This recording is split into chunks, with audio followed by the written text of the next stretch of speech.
भूतिया हवेली गांव के किनारे पर एक पुरानी हवेली खड़ी थी जिसे लोग भूतिया हवेली के नाम से जानते थे। कई साल पहले उस हवेली में एक अमीर जमींदार रहता था जो अपनी बेवजह क्रूरता के लिए मशहूर था।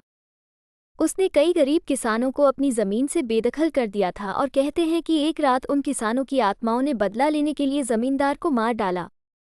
जब से जमींदार की मृत्यु हुई तब से हवेली में अजीब अजीब घटनाएं होने लगीं। लोग कहते हैं कि रात के समय हवेली से चीखें सुनाई देती थीं और खिड़कियों में परछाइयां दिखती थीं। एक दिन शहर से एक युवा पत्रकार आर्यन गांव आया। उसने भूतिया हवेली की कहानियों के बारे में सुना और उसने तय किया कि वो खुद जाकर इस रहस्य का पता लगाएगा। गांव वालों ने उसे रोकने की बहुत कोशिश की, लेकिन आर्यन नहीं माना। रात के समय आर्यन ने एक टॉर्च और कैमरा लेकर हवेली की ओर कदम बढ़ाया। हवेली के अंदर पहुंचते ही उसे एक अजीब सी ठंड का एहसास हुआ। उसने टॉर्च की रोशनी में देखा कि हवेली के अंदर की दीवारों पर पुराने चित्र लगे थे जिनमें जमींदार और उसके परिवार के लोग थे। जैसे जैसे वह हवेली के अंदर आगे बढ़ता गया उसे महसूस हुआ कि कोई उसका पीछा कर रहा है। उसने मुड़कर देखा लेकिन वहां कोई नहीं था। अचानक उसे सीढ़ियों से ऊपर की ओर कुछ हलचल सुनाई दी। वो धीरे धीरे सीढ़ियों पर चढ़ने लगा। जैसे जैसे वह हवेली के अंदर आगे बढ़ता गया उसे महसूस हुआ कि कोई उसका पीछा कर रहा है। उसने मुड़कर देखा लेकिन वहां कोई नहीं था।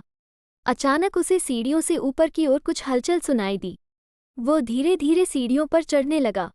ऊपर की मंजिल पर पहुंचकर उसे एक कमरे का दरवाज़ा खुला मिला।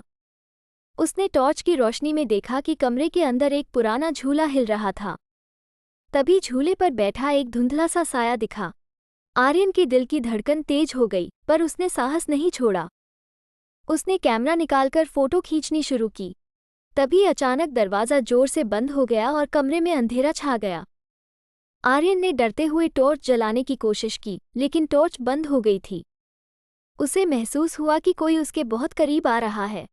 उसने अपने आप को संभालने की कोशिश की लेकिन तभी उसके कानों में एक भयानक चीख गूंजने लगी। अचानक दरवाज़ा खुला और आर्यन ने देखा कि उसके सामने जमींदार की आत्मा खड़ी थी। जमींदार की आंखें जल रही थीं और उसके चेहरे पर गुस्से का भाव था। आर्यन ने भागने की कोशिश की लेकिन वो हिल भी नहीं पाया।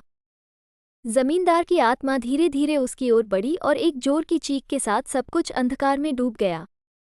सुबह गांव वालों ने हवेली के बाहर आर्यन का कैमरा और टॉर्च पाया। कैमरे में जो तस्वीरें थीं उनमें सिर्फ अंधकार और धुंधले साए थे। कोई नहीं जान पाया कि उस रात हवेली में क्या हुआ, पर गांव वाले अब भी हवेली के पास जाने से डरते हैं। ये कहानी आज भी गांव में बच्चों को सुनाई जाती है ताकि वे भूतिया हवेली के करीब न जाएं।